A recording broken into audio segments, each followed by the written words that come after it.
Kallid Jõhvi elanikud, aastane tsükkel saab uuesti täis ja meie ees on ilusad jõulupühad, aastavahetus ning saabuv uus aasta.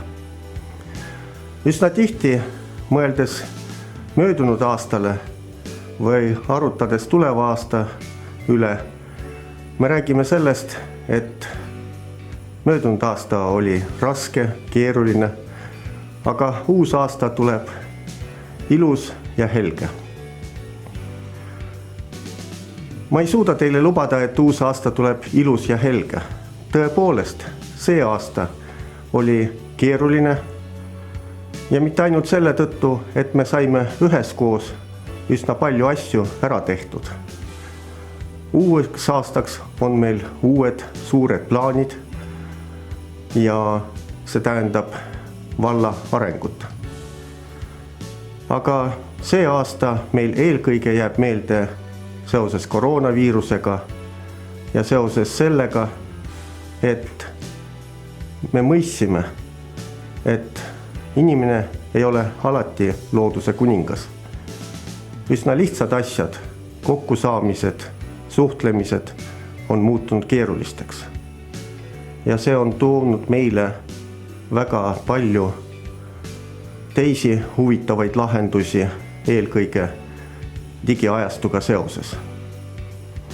Sellel aastal on selgunud ka uus väljakutse Ida-Virumaa jaoks, mis on seotud rohelise energiaga ja Eesti põlevkiviga.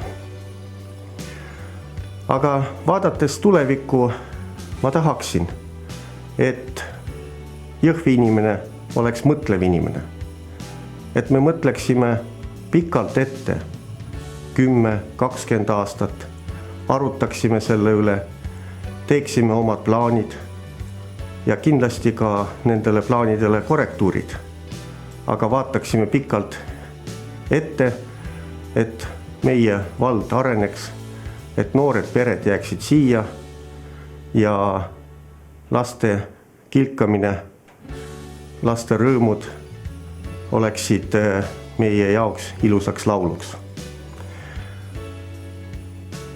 Jõuludega seoses tahaks öelda, et see on rahulik aeg ja pereringis suhtlemise aeg. Ma sooviksin teile seda, aga ka seda tuleb tänapäeva tingimustes teha piirangutega ja ettemõtlemisega.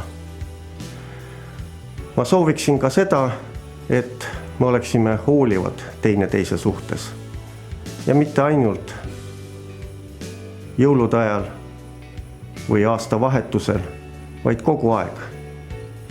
Ja see tähendaks seda, et me oleksime hoitud ja üheskoos jõuaksime teha veel rohkem.